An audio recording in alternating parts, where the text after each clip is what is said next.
Back in the day, if you had chronic ear infections, the way I did, they performed a little procedure called a mastoidectomy. Do they still do this? No, it's archaic, and there's actually now a process by which to repair it. One time I tried to get it fixed, and it was a day surgery, so you're awake for this surgery. And as they're cutting into my ear canal, my tongue felt like someone was gripping it with a pair of pliers and trying to pull it out of my face. And I said, yeah, my tongue. And he said, oh, there's a facial nerve that runs right by the canal here, and if I sever it, your face will drop on the left side. And he said, I don't think we should pursue this. I said, yeah, let's not. Can I give you a second opinion on that? Yeah. Give it a shot. Okay. Alan said. Once we were spacemen.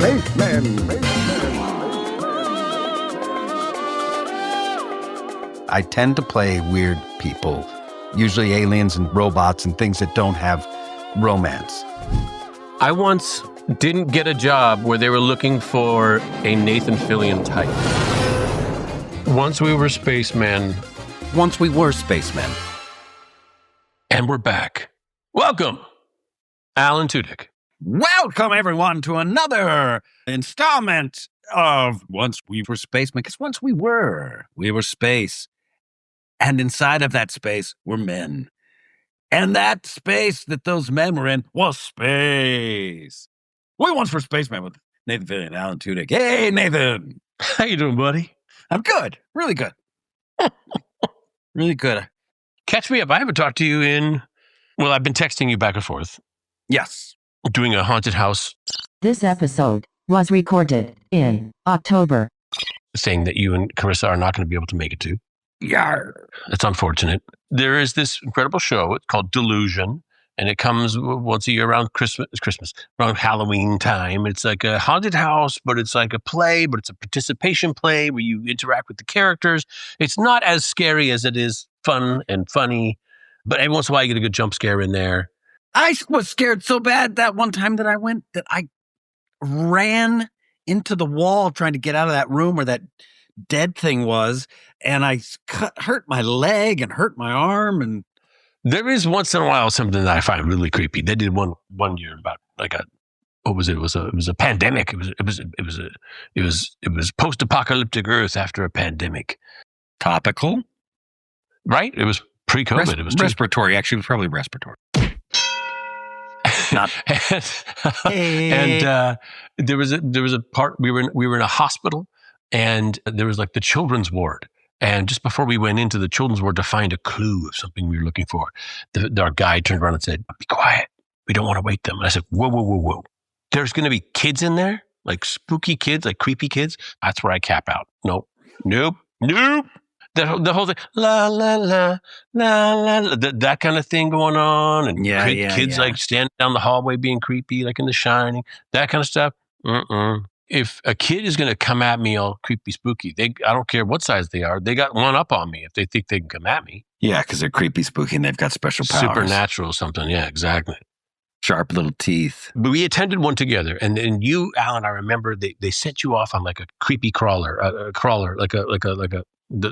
the mechanics used to go under a car, like a little rolling cart. And you had to pull yourself along under a crawl space. They said, what is under there? And you said, oh my God, it's a body. There's a dead body. There's a body here. And she said, is there something around her neck? Yes, it's it's a locket. There's some kind of locket around her neck.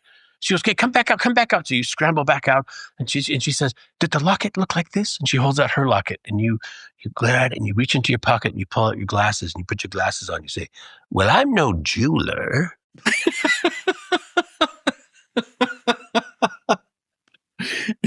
That's the one that scared the bejesus out of me. And I couldn't make it. I couldn't make it after that. I mean, I'm scared, and now I'm weakened because I'm laughing so hard, and my eyes are tearing up, so I can't see properly. I was at a disadvantage. Well, the thing started to decompose in front of us or something, or somebody tried to get up or something, and that's when I ran out and got hurt. That was a good time. Well, you're not going to make it. But I haven't talked to you in a little while other than these texts that we were flying back and forth. So yes. What's happening? You're in Vancouver right now. I'm in Vancouver right now. I'm in my favorite city. And Carissa and I, this is where I moved to do Resident Alien. And now we're here with no resident alien. And it's a little different, I got to tell you, not to have a job here. It feels a little more like retirement. And like, Is that bad? it feels a little selfish. It feels a little like I should maybe be working a little bit more. Like maybe, I mean, luckily, like I can do recordings here. I recorded the other day for a movie I'm doing I can't talk about, for like an animated movie. And I do that animated show Grimmsburg on Hulu. For selfish plug. There needs to be music for selfish plugs. That one is just at least that pop sound. That was my plug. My plug. Jeez. Oh, my plug came out. I was doing Grimmsburg and doing this movie I can't say the name of. So I can work some, and I'm writing something up here, but it does feel a bit like, it's just real chill. And my wife and I go and eat, and we walk the dogs and go on hikes, and it's just feels like. Does it feel like a soft retirement? Yes. Like yes, you're semi-retired? Yeah, there you go. I'm semi-retired, which I think a lot of Hollywood feels right now. Did I accidentally retire? Sort of forced retirement. Soft retirement. Now it's starting to get cold, so it feels great. There's still warm days to come. It's not raining all the time. Once it turns winter, we're going to get out of here because It's hard to be in Vancouver when it's raining constantly. And there's very little daylight. That's because we're farther north. The days become very short. Which is why all those buildings downtown have floor-to-ceiling windows to try to maximize the amount of light you're going to get. It is a wonderful, wonderful place. I love it most of all. Then after this, we're going to move to New York City. That's fantastic. That's amazing. It's huge. New York is big in your heart. It's scary. There's a song that I used to listen to remember when I was living in Venice, when I first did Firefly, living in that great house in Venice. Yeah, it looked like a log cabin. It's so good. Right there by the beach. And I used to listen to this song by Rosemary Clooney called Do You Miss New York? And it's this great, it's a dated song, obviously. Rosemary Clooney was from, I think, the 40s. And she sings this whole song about people who've moved from New York to Los Angeles specifically and saying, do you miss it? Do you miss the hustle? Do you miss the rat race? And do you think you could make it there again? If you went back, do you still think you could hack it? And at the end of the song, she sings, do you miss New York? Me too. And it's this little moment of sadness because I missed New York a lot when I first moved to LA. But there's also a sense in the song that she's never moving back. She misses it, but she's not moving back because it is a hard place to live. It's tough. It was tough when I lived there. Space is at a premium in that city. Yeah, you don't have as much space to your own personal space. But I think I have a little more money than I had when I left. So I have a leg up on that Alan that left because... The prices have gone up, Alan. Yes.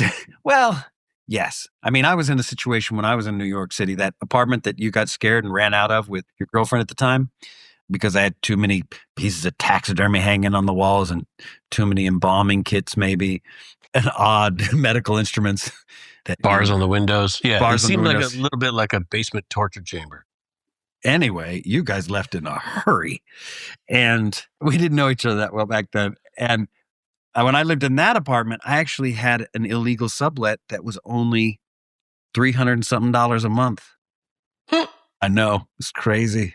You couldn't afford not to live there. I know. I did. And I kept it even when I moved to LA. For a long time, I had it until my friend who gifted it to me got a divorce and said, hey, I'm moving back. And so she took over her apartment again. Here's something that warms my heart, Alan. I'm Canadian. I knew that about you.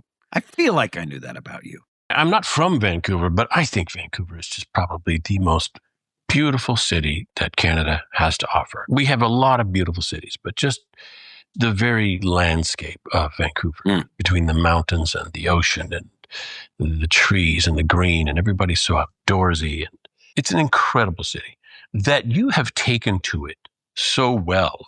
It just warms my heart. Yeah, I love it. I'm surprised because you remember coming to visit me when I did iRobot back in 2000, right after Firefly was canceled, like a year later. Yes. You came to visit me twice. This Yes. is before you started solving all the crime. That's right. You came to visit a couple of times, and we hiked Mount Mohonk. We went out drinking a few times. We were both swinging singles back there. Yep. Yeah. But you were kind of in your apartment saying, I don't know about this city. I don't know about this city kind of, I think it sucks here. I said, what? Yeah. You're in Vancouver? What are you talking about? I'll be right there. And I came down there and I dragged you out of the house. And I said, look, we're going to go rent a boat. Hey, do you have any boat rentals? Not till tomorrow. Copy that. Book me a boat tomorrow. Today we're going on a hike, Alan. We're going to go to the top of that. Oh my God, we went to the top of that hike up there and nearly killed me. Because we did it hungover. Yes, that's true. It's shocking that we were able to do that. Yeah. That's how young we were. And there was, I don't know, I think we were like 3/4 the way up, and I hear someone behind me yell, on your left, and some 80-something-year-old man goes ripping past me, and someone says, oh yeah, he's up here every day. Oh my God. God bless Dickhead him. Jimmy. We all hate that guy. And then we could take the gondola down, but you had to pay money. Thank God we had a wallet, and we had brought a wallet up there with us. If we had to climb down, I don't know what I would have done. I'd have tumbled and taken a fucking spill down that mountainside. Yeah, it was not. It's called the grouse grind. It's called the grouse grind for a reason. It's very hard. And by the time you get to the top, you're all sweaty and grouse. Yeah. There is, though, and now the last time I did it, at the top of the hike. Oh, wait, I'm thinking of a different hike. There's an even harder hike called Sea to Sky hike. It takes 3 Yes, I know that hours one to do. Yeah, it's I know a that long one. hike. It's a great hike. But at the top, they have gluten-free French fries. They got a committed gluten-free fryer for all those gluten-free people out there.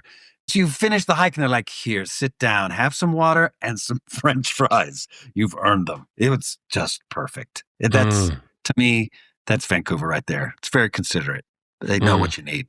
I didn't like it then. I like it now. I didn't like all the rules. I had problems with the rules back then. I seemed to be always in the wrong when I was here before. What were the rules? The Canadian rules? What were the... I got kicked out of a party. I got thrown out of a party. Jewel, Kaylee, at the time she lived in Vancouver, and she's like, hey, there's a party at the blah-de-blah house. It had a name, like Casa Bonita. And she, having grown up here, was like, everybody knows Casa Bonita. It's this cool mansion. It's exchanged hands a couple of times, but right now it's owned by, let's say, Dickhead Jimmy's son, this guy named Claude, because he was kind of a Claude.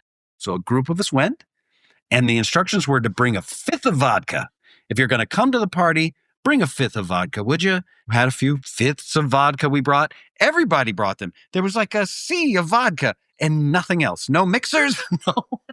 Jesus. There was nothing to drink. You're like, what is this? And there was no real party. It was just like a little jam box, an old jam box out on a TV tray outside playing bad music. I was inside looking for something to drink, and the guy's mom was there, and she was so fun and so funny. And I'd talk with her. I was talking with her, and I was like, hey, is there anything that I can drink? Is there a beer? She said, I think somebody put a 6-pack of beer in there. So I went and, in the fridge, there's a 6-pack of beer. Opened a 6-pack of beer. So I'd talk with his mom, having fun at the party. I played some bocce ball. I won some money. I won a few $100s off of people. Kept wanting to play me in bocce ball. I'd never played it before. Won a bunch of money. Everybody is smoking cigars outside. And I grabbed one and went outside. Next thing I know, the guy whose party is standing right next to me, and he's got his arms crossed. He's standing over me. He goes, is that how you act when someone invites you into their house? You come and you steal their beers, and then you steal their cigars, and you just smoke them in their face? And I was like, buddy, your mom said I could have a beer. Your mom, she's the one who told me you stole them. And that's my cigar from blah, blah. Somebody gave it to me. Like, I am so sorry. I did not realize this was a special cigar. I am so sorry. I can give you money. I think you should leave. I look around. Everybody at the party is pissed at me now. No one likes me. No one wants anything to do with me. Wow. That is so un-Canadian. It was not good. I'm sure it was bad. I left. I walked through the house smoking a cigar. Now I did that because I was annoyed. And so I just smoked the cigar as I walked through the house, straight through the house to the front door. And they told me I had to go out front. I had to leave and wait for my cab. And so I'm out front, and 2 of my friends are there to help protect me. They said, we're just going out here to protect you. I'm like, from what? Like, the guys want to kick your ass. I'm like, wait a second. I must have been like 31, 32. That still happens. Anyway, these two big guys came out. And one guy I won some money off of. He was like, if I knew you were such an asshole, I wouldn't have given you that money. I said, hey, I won that money. Why don't you shut up? And then they're like, we can do this right now. And then it almost went off. Wow.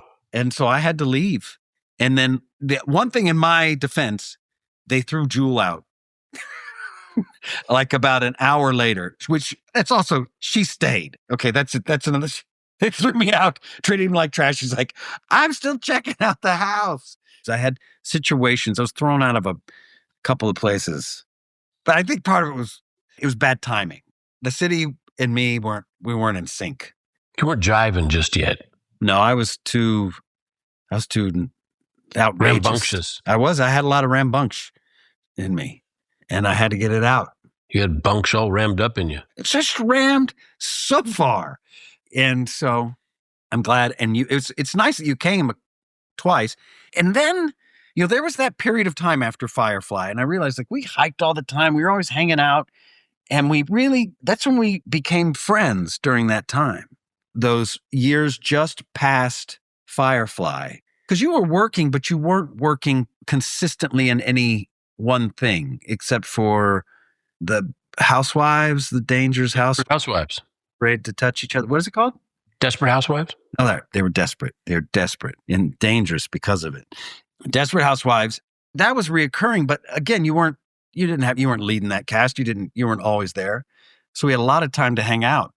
But then when you started Castle, once you started solving crime, I disappeared from life. For 8 years. 14 hours a day was the best I could possibly hope for. They forced my call every day, meaning usually you get a 12-hour turnaround. You don't have to go back for 12 hours. You get time to go home, have dinner, sleep a reasonable amount of time. But the union says that. The union makes sure that. I would have less and less time all the time. Yeah, that show was terribly mismanaged until season 8, when Alexi Hawley came. He was one of our writers. And for season 8, they said, okay, who would you like to see run the show? There was going to be a change. And I said, well, you remember Alexi? Because that's a guy who was always a straight shooter. And after he left Castle, he went on to run another show to great success. And I said, that'd be really lovely to see him back here. And he came and he ran the show, and he dramatically improved the quality of my life. But I tell you, I had a lot of friends call me up and say, hey, are we okay? Like, are we good? Like, we don't see you. We don't hear from you. It's like, I had no life. I feel like a lot of people, when you listen to actors talk about doing film and television, they'll say a lot of the time, well, it's a 12-hour day, but usually it's more. You can do more. And a lot of it's bullshit. A lot of but you have more time off than that usually. You did not. You were like in everything. You were Castle. So you can't have a castle without the castle.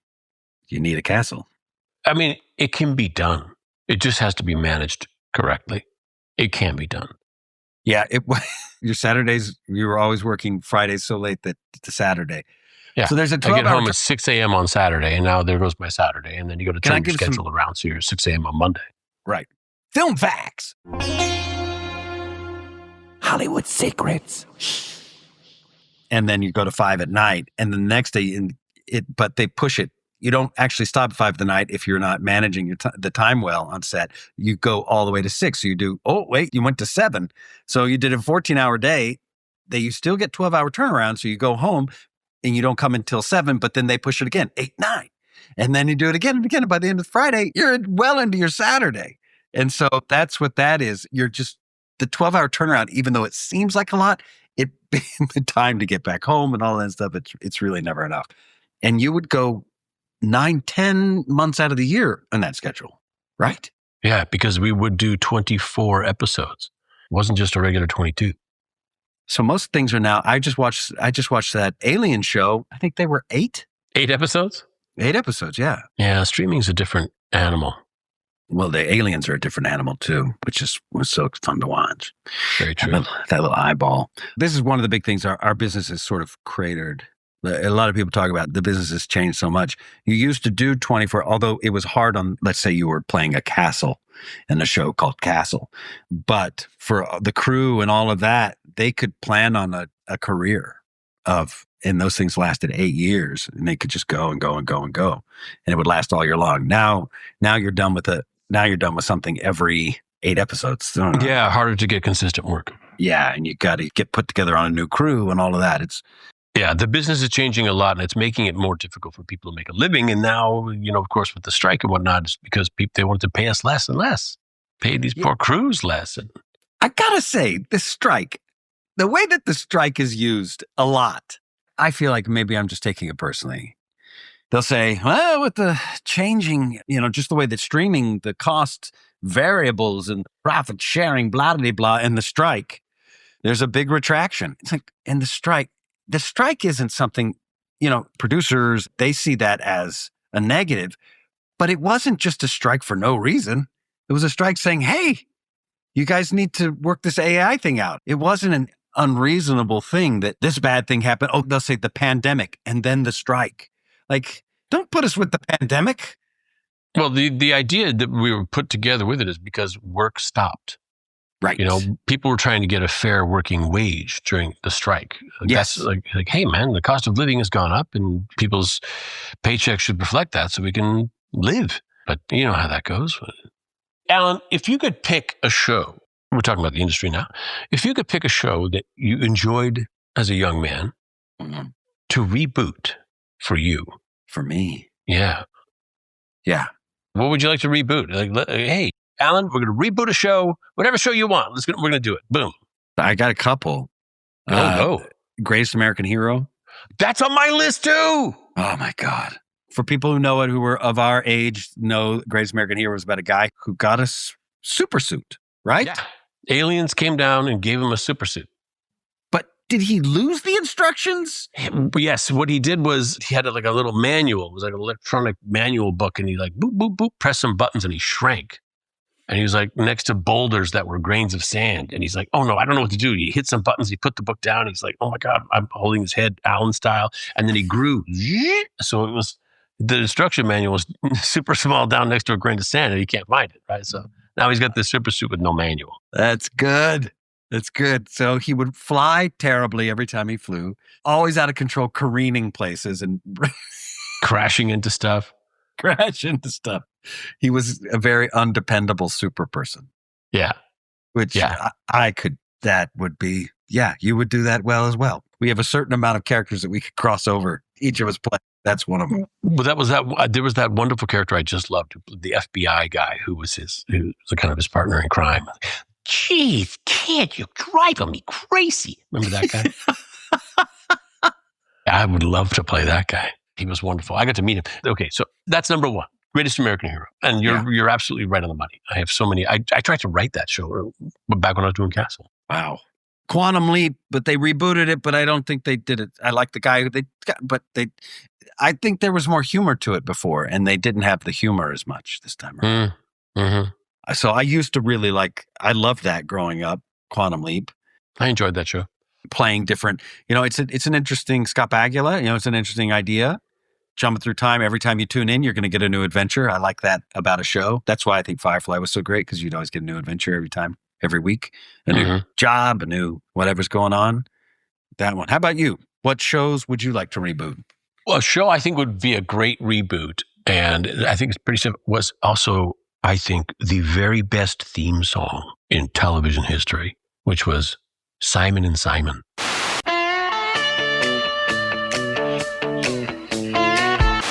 Simon and Simon. Two brothers, kind of diametrically opposed in style, but loyal to a fault to each other.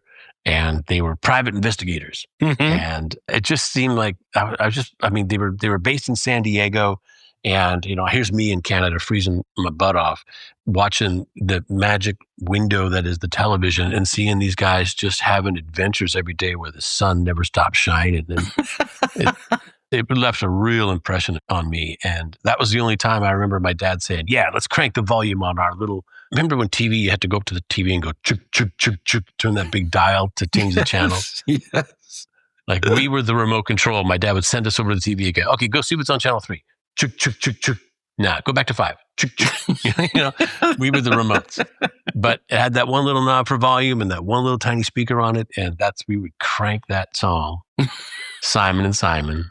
And I just thought that was the greatest theme song. It's in the same kind of, the team solving crime. What was the one about the guy, the classic one with James Garner? Oh, yes. Rockford Files. I would love to reboot Rockford Files. Yeah. I would love to reboot. There was an episode of, first of all, he parked his car in his house. I thought that was super cool. Second, that he parked his car at his house? In his house. His house and his car. Like he lived with the car over there. Like I just thought that was kind of cool. Unless I'm conflating that with another old 70s TV show where somebody... That's cool. Anyway, No, There was an episode that I'll never forget where a big guy was going to come and clobber James Rockford. And he's like, what do I do? And he slips into the bathroom and he looks around and he grabs the soap dispensers and he sprays soap all over the floor. And then he stands at the back of the bathroom and the guy comes in and goes, I'm going to kill you. And he comes rushing at James. He slip, bam, cracks his head on the floor. And James just hustles out the side and just gets out of there. That's my style of like tough guy. Yeah. Fight smart. You don't have fight to smart by fighting dirty. I thought that was great. Yeah, I watched one of those episodes recently. They move real slow. As audience members, we've come to move a lot faster with our story plots and things like that. Mm-hmm. I even watched Dodgeball. The last time I saw Dodgeball was, I don't know, a year ago or so. But as I watched, cannot wait to go to this premiere of Dodgeball. I'm so excited. Nathan, I've explained to you. You were invited to the premiere of Dodgeball. Yes. You just couldn't go because you were working on Serenity. Can't wait. So Dodgeball, if you watch that, it even takes a little extra time of a setup. But in Hollywood terms, you would say Act 1, it has a lot of Act 1 setup for stuff. Hollywood secrets. Do you think that audiences now process at a higher speed? God, yes. And they also eject you at a higher speed. They say it's 3 seconds on Instagram. 3 seconds, 3 seconds, 3 seconds, 3 seconds. And then you just keep going. The scrolling. Yeah, the scrolling dopamine hit. They say, you know what? If you've learned something during the day, when you convert it from short-term memory to long-term memory, that happens just before you go into REM sleep. So if you are to learn something throughout your day and then you go and you grab your phone and you start scrolling, you will effectively erase what you've learned. What? Because it'll never get converted from short-term to long-term memory. Do not scroll if you've learned something during the day that you need for the following day. Don't scroll. Because it's like erase. Your mind will convert what it last experienced. And that's your scrolling. You'll commit that to long-term. And that is the worst. Scrolling, that experience is it's such a bizarre mix of things. Yeah, it's one of those things where technology has advanced at a rate faster than we can. Here's something. I cannot stand it when someone lets their speakerphone rock in a public place. Okay, this is going to be Nathan's picking a bone. Bone to pick. Folks, I have no interest in your conversations coming over a tinny little speaker at full volume where you're yelling because you assume they can't hear you and they're yelling because they assume you can't hear them because you're both on speaker. If you believe, say, oh, well, I don't want that radiation in my head. If you believe holding it a foot away from your ear by holding it in front of your mouth is going to protect you, that 1 foot is going to protect you from radiation, you don't know how radiation works. It radiates, motherfucker. Oh, it'll never get from here to my head. Right. Yeah. It's the whole thing of letting your phone ring in a restaurant. And then you pick the most annoying old-timey phone ringing sound that there could possibly be. And then you're glaring at your phone going, should I answer this while it's ringing in a restaurant? Guys, where have you been? Like, at what point do you, you think you're the main character here? And it's like getting on a plane and having your bare feet up on the seat or something like that. Come on. Get out of here. What are That's a new bone. Picking. I think there should be a little bit of banjo because it's bone to pick and it's picking. Time to get picking. I one time was on a hike and there were these two young ladies, I would say possibly in their early 20s, and they were walking up the hike, and there's very little people around. I go there for the nature, and they're playing some song very loud, and it's just a very loud song. And as I walk, I'm annoyed, and I walk by them and I go, is this going? The music is so loud and it's bothering me. And they both look at me like, what's happening? I think they were high, but the look on their face was such bewilderment. I heard myself being the guy who is a little bit of a, get off of my lawn. Yeah, the curmudgeon, the old man. But you're being forced into that. Like, what is your malfunction when you think, hey, I want to hear this music on this tinny, crappy, little tiny phone speaker, and so does everybody else? Well, At what point do you think that this is anybody else's interest? Everybody came up here to listen to your crappy phone? my fear, see, this is what it did to me. Well, after I walked away from them, I was just walking up to the Hollywood sign and back. So I was doing that straight up and then back down. I went up. All I was thinking about was what I had just said to these girls. And I wish I hadn't. I just feel bad. I get into this thing of like, it was my play. If I had just walked by them, the sound would have just faded and I wouldn't be thinking about them anymore. I could just keep going. And so then I'm like, I have to apologize. When I'm doing that, when I feel like I'm just hemming and hawing over it, I know that I've done something that if I apologize, I'll feel better. So I come back down and there they are and I hear it come and I hear the music and I get up to them and I'm like, hey, both of you, I'm so sorry. I was grumpy earlier and I apologize. And they looked at me with the same bewildered look like they were meeting me for the first time. And they were like, huh? Yeah, cool, man. Like they didn't care they had already written it off as, who knows, man, I'm stoned. Like, this isn't about you, old man. It made me feel good. And I walked away. I have a brain that if I am able to hold my tongue, I do a lot better in the long term because I'll beat myself up if I don't. And when I beat myself up, I'm really good at it.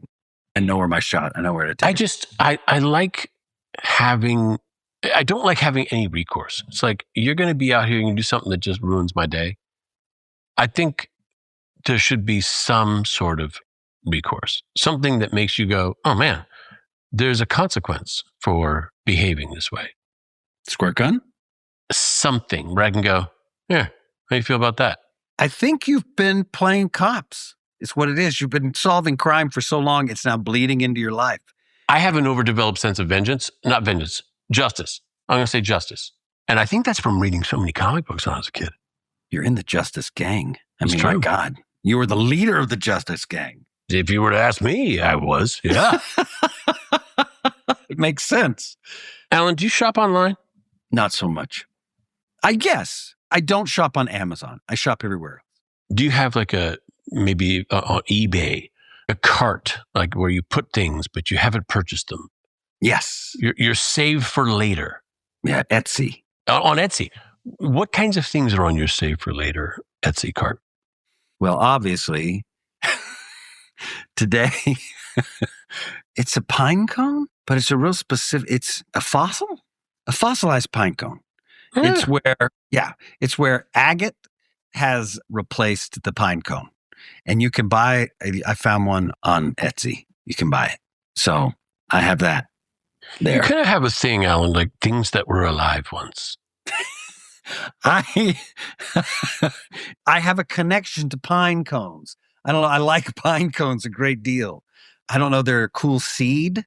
They kind of, when they're big, they look a little bit in the shape of the actual big pine tree. So it's an imprint, but they're seeds of an imprint of its parent. And like you, they're activated by fire. Yeah, I don't know. There's the Christmassy nature of the pine cone. And I like me a pine cone. A fossilized pine cone is in my cart right now. Also in a different cart somewhere are some Viking waffles, because Viking waffles, who's not one of our sponsors, by the way, get viked. Viking waffles. They are protein. It's like a protein waffle. So it tastes like a waffle. And if you don't use syrup, you use maybe a non-sugar syrup or something. You're eating waffles without it being as fattening. It's just it's a protein thing. It's no carbs. It's very few carbs. It's very few Mostly calories. protein. Yeah. So those are magic to me. And it's my favorite breakfast thing. And I'm actually leaving for Boston to go see my sister for a week. And I'm sending some waffles there so I can have them there. That's how much I like me these waffles. I can't just have it home where I go. Do we know what kind of protein is in these waffles? Is it plant-based protein? Is it a fish-based protein? It tastes like bone marrow. There's a lot of gristle. A lot of gristle in these waffles. Delicious sounds. Yeah. I mean, I'm sold. Yeah. I'm ordering them now. I can't tell if it's in the waffle or the syrup I've been using, but there is a lot to chew. It's just, you'll chip a tooth On these things. Yeah, it takes a while. I don't know. I should know. I'm going to say pea protein. I don't know. I'm definitely not losing any weight, but I feel when I eat them, I'm full for a long time. Those are the two things in my shopping carts right now. How about you, Nathan Fillion? You know I'm a gadget guy. I know you are. I love the gadgets. Yeah. I love like the thoughtful kind of, oh, hey, if that works, that's going to be great. Yeah. I see things and I think of that. That's a Nathan thing. Like I'll test a lot of products and I say, oh, this one's great. And it's small. So I'm going to get 10 of them and they'll be like stocking stuffers at Christmas time, This is for people who know Nathan facts. Nathan, when you go over to his house, you can never leave with he can't just walk out the door. He's got all of these parting gifts that he gives you. And this would be the different mass purchases of things. Yes. One thing I've been looking at and put on like a Christmas list to buy later is a little battery compartment. It's just a little battery brick. You put a couple AA's in there and you drop an AirTag in it and it'll power the AirTag for 10 years. I love AirTags because I lose everything and I want to spend my time looking for them. So I'll have an AirTag on it. But every once in a while, it's like, oh, I got to replace that battery on that AirTag. Well, this makes it a little bigger, but if it's something you don't want to worry about, 10 years. Wait a second. I'm picturing something the size of a brick that you build a house with. No, think of something that's like the size of a toothbrush box, like a box for a toothbrush, maybe a little bigger. Oh, than that. Smaller than a glasses case. Like two of them might be the same. Like a rat coffin. A coffin for There a you rat. go. Maybe a mouse coffin. Mouse coffin. Okay. Yeah. So I love the AirTags. AirTags I've given as gifts in previous years. So now you just throw them in one of these little devices. Now their AirTag is good for 10 years. What are you tagging these days? Your wallet? Absolutely. My wallet has a tag. I have a bag that I carry on set that has a tag. I have a tag in my luggage. I have a tag that I'll bring with me on vacation. So when I have a rental house of some kind, I don't want to lose the keys. I have like a keychain that's for vacation keys. Cool. Just a little clip it on. If I have a rental car, I clip that on. So all the keys I always know where they are. Wow. I just lose shit. I lost my wallet not too long ago. It's been a hell of a time getting everything. Yeah, I can't deal with that kind of stress, man. I'm going to send you something for your wallet. It's like a little card. It's an AirTag, but it's a card size, and just charge it up. Yeah, it's good for because a couple months. Because the AirTags were too thick in my wallet, so I too chucked thick. it. But this is an AirTag, but it's a wallet card size. So you just slip it in there. I'm going to send it to you. You're going to love it. Excellent. You know what else I got in here is, oh gosh, okay. This is something, my brother won't hear this, so this is great. He's not going to hear this until later, I'm sure. You're in your car and you're drumming along to music on the steering wheel. Yes. This you clip onto your vent. It's a hi-hat. It's a cymbal. You can hit it. This would definitely, I feel like you would be shopping for things that you could, as seen on TV. Yep. Or Sky Mall. Were you a big Sky Mall shopper? Yes. That part of my flight was always a big hit. I liked the Sky Mall. I never ordered anything from there. No. But I love to fantasize. The back of the comic books used to have this, like if you subscribed to this magazine, or I think it was if you sold magazine subscriptions, you could win these prizes. And it had all these X-ray glasses.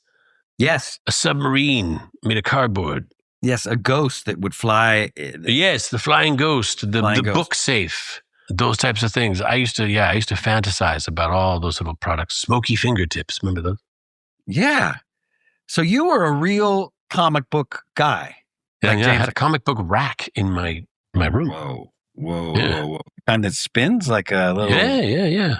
Merry-go-round. merry-go-round. I was going to say lazy Susan, but I feel like we beat up on Susan a lot. She's just And having. just calling her lazy it's rude. It's rude. It's lazy. It's lazy.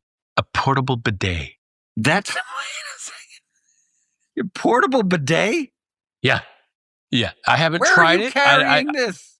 I'm looking at it online. It looks like it's smaller than a small water bottle, but you put water in there, and it's got a little nozzle that unfolds from there, and you just kind of reach under there and you give yourself a little squirt.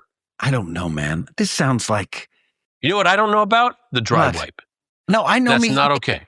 Me either. But I've got my own solutions, and not something that I'm squirting. This sounds like a portable bidet. Sounds like just a sports bottle that has been repurposed. Or I think it's electric. So it's got a little pump. you just get an enema at this point. They've got these Fleet enemas made by Fleet. You just a few inches further I in. think you know very well that that's not going to. That's the internal mechanism. I don't have any problems with the flow. Right. That's not going to clean up a mess. That's going to make a mess. Right. That's going to make a mess. Yeah, I want to be clean after. That's just one of them. And then there's another one. It looks like a piece of silicone with like grooves in it that you fold it up and it becomes a measuring spoon. And if you fold it like this, it's a teaspoon. If you fold it like this, it's 2 teaspoons. If you fold it like this, it's a tablespoon. If you fold it like that, it's half a cup. That kind of thing. And that's for the bidet? You're putting that on your ass? Yes, Alan. I need- yes. It has to This is be a- an exact amount. Oh, that was a full cupper. I gotta. Holy. Let me fold this one. Jeez. I have people that in my family that cook, and I don't know I don't know how much you cook, but having measuring spoons is a giant pain in the butt. It just is. Because you lose the one you need. If you separate them to use them properly, you never put them back together. And now you're like, oh, where's that half teaspoon go to? Right. You know, I'm it's that just- kind of thing. When I cook, it's all feel. I feel. Yes. I am jealous of that. Jewel cooks like that. She's like a master in that. I'll put in a little bit of this and It's about like that. Yeah. Yeah. Here's a teaspoon. It's about like she's that. fantastic at that. I can't operate like that. I can't be held responsible. Yeah, you need to get this folding thing that you're talking about. I need more of a periscope on that bidet just because I just need options. I can go forward, I can go back. I just can get it where it needs it. The portable bidet. Here's a little film fact. Film facts. When I did iRobot, that's also if we could drop that plug, please.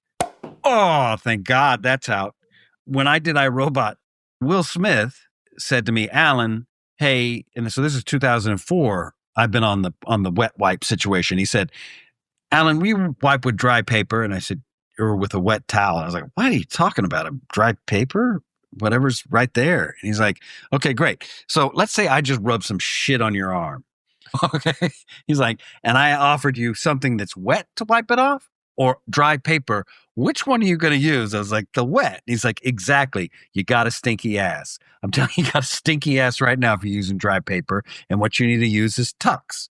And tucks, because they're small, they're a little round. They're made for people who get hemorrhoids is sort of one thing. They got witch hazel on them, but Ooh, sounds like that was Sting. I guess if you've got open wounds or anything down there, but other than that, it's just, Isn't that that's what it is down there? It's an opening. well, it's, yeah, if you've seen the commercials, they put out a match with it. So it's cooling.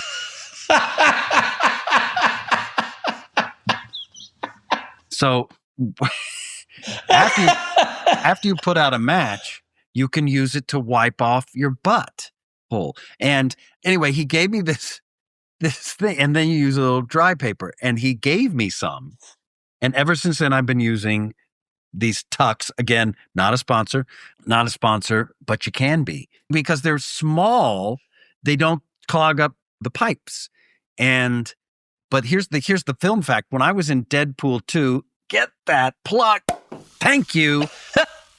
When I did Deadpool 2, I had a scene with Matt Damon. Look at, and he basically gave the same speech that Will Smith gave me. His character says, now what you gonna do? We were just playing two good old boys, and he's in like a big big, heavy. He doesn't look like himself. I remember this scene, yes. Yeah, he looks like a lot fatter, heavier. And I look like Tucker from Tucker and Dale. It's an interesting casting. I was happy as hell just to be there. When I first saw that scene, I had wondered if you had just given him the Will Smith speech when I saw that scene. No, I know. It was spontaneous. It came right from him. It came from the writers. And I said, hey, I had this same speech given to me by Will Smith. And they were like, oh, so I guess it's not that original. I was like, no. Hey. It works. It works. Keep the speech. Yeah. I don't want to trash your speech, but it's weirdly identical to the speech I got. So listen, first of all, I want to say how happy I am that you're so very open about this. I am reminded of a story. A good friend of mine who sadly passed away told me this story. He has a brother who could not bring it to himself to pass gas in front of his own wife. He was one of these guys who's very kind of tight about that stuff. Right. Now, to the extent that he wouldn't go to the loo in the same, like there was, if the bedroom had a bathroom connected to it, he wouldn't go in there if his wife was in the bedroom. Now, all of them as a family are attending very, very clenched. Can't be healthy. Either that or maybe he just had some really stank. Anyway, go on. In this story, everybody's attending a wedding and they're all staying at one house. And during the evening, my friend's brother comes knocking on his door and he wakes up and says, what's going on? He goes, I just need to use your bathroom. Because he can go in front of his brother, but he can't go in front of his wife. He goes in there to do his business. The next thing my friend hears is this horrifying scream.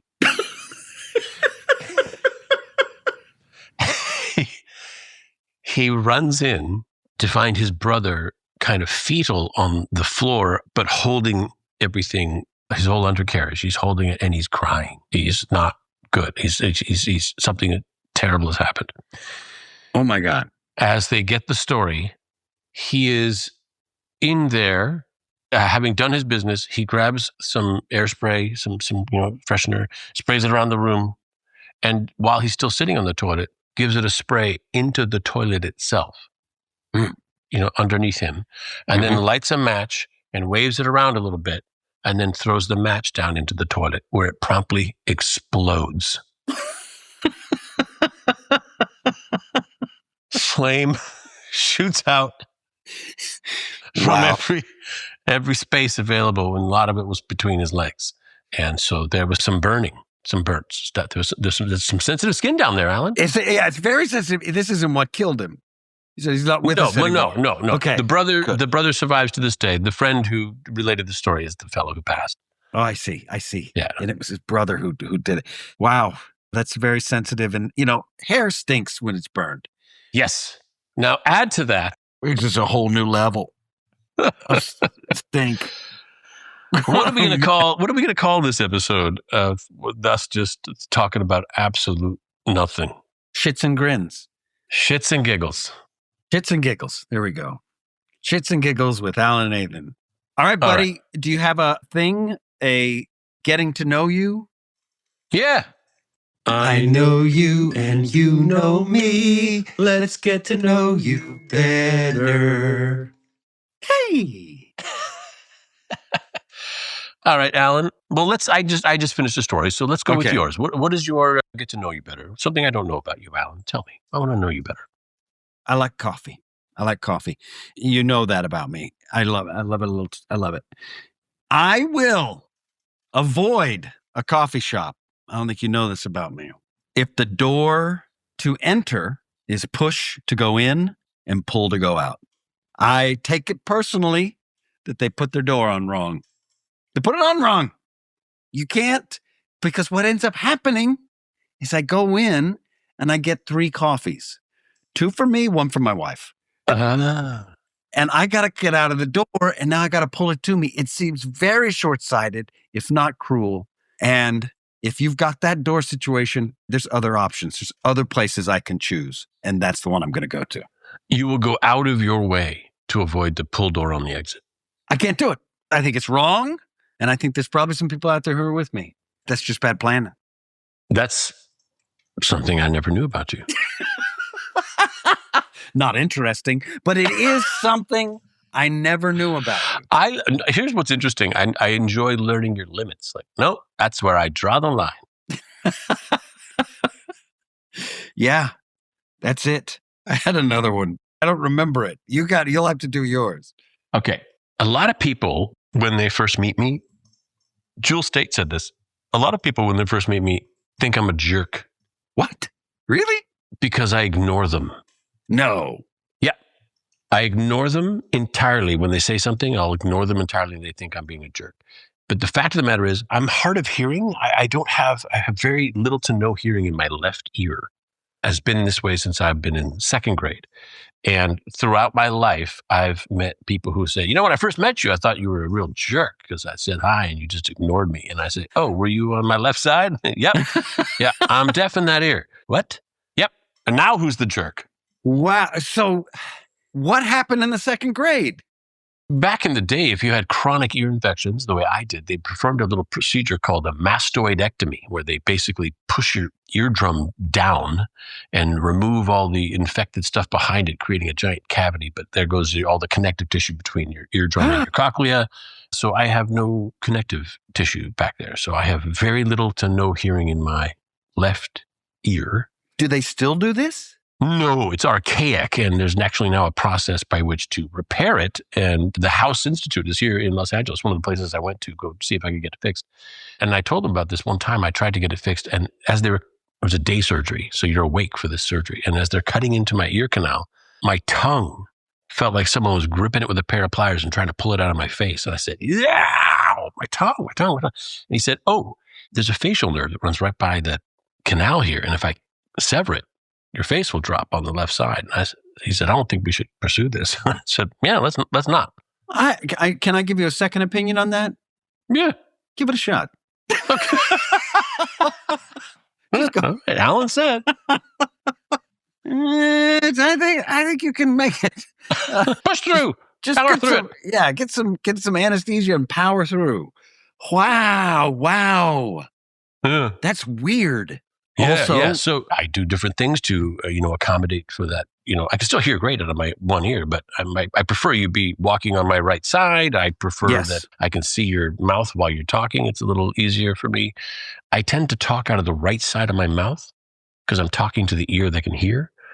And then I'll watch something like I did a voice for Cars 3, and they videotape your face. As you know, they videotape your face to kind of capture some performance. My character in Cars 3 talks out of the right side of his mouth the way I do. You're the mayor. No, I'm thinking of Monsters. Great. Cars 3. I got to check that out. I can't wait to get the invitation to the premiere. You were there. Anyway. I feel like I didn't give you a whole. That was a great one, man. That was a great one. I didn't give you great insight into me. Oh, thanks. Do you like that one? That was good. Yeah. Yeah. That's. Yeah. Well, I've known that. So I learned two things. I learned that people think you're a dick, which I haven't heard. And also how that happened. I've never known. I know to always, I walk on your right side and all of that, but I didn't know the other stuff. There you go. Okay, Nathan, this is something you might know about me.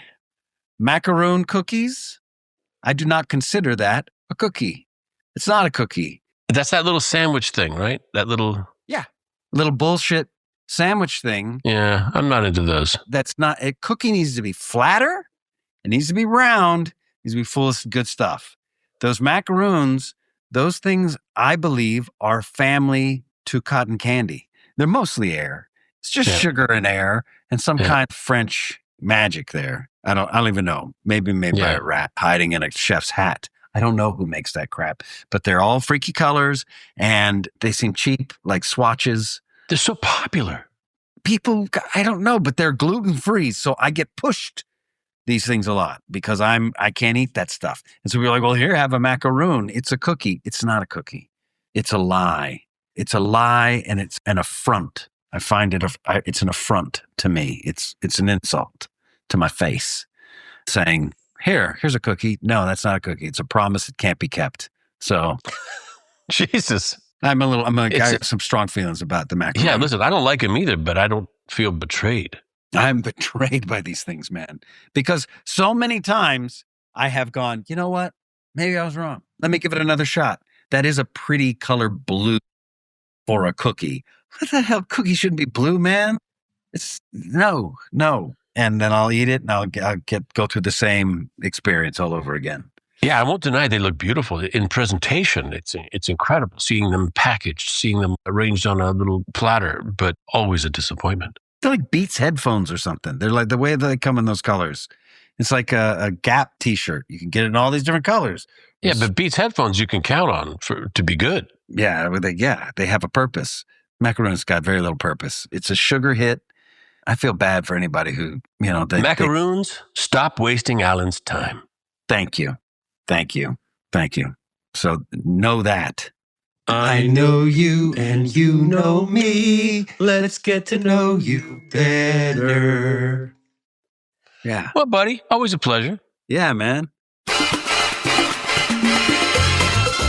Oh, my God. Thank you for listening. You just bless your heart. You know what? If you haven't yet, why don't you head on over to our Patreon? You're going to get some bonus content. That's extra content. They're longer episodes. There's more there. You know what's better than less? More. You also get a chance to get your hands on some incredible crap. The kinds you don't need to wash off after you're done. And if you love the show, please leave us a review and tell your friends. Once We Were Spacemen is a Collision 33 production. The hell that is. The show's produced by Michelle Chapman, Siobhan Holman, oh yeah, and Josh Levy. I wear them jeans. He is of Collision 33. It's all starting to make sense. It's edited and mixed and produced by Resonant Recordings with special thanks to Courtney Blomquist and Adam Townsell.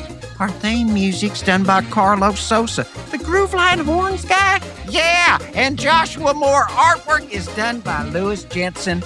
Until next time, I swear to God, I love you.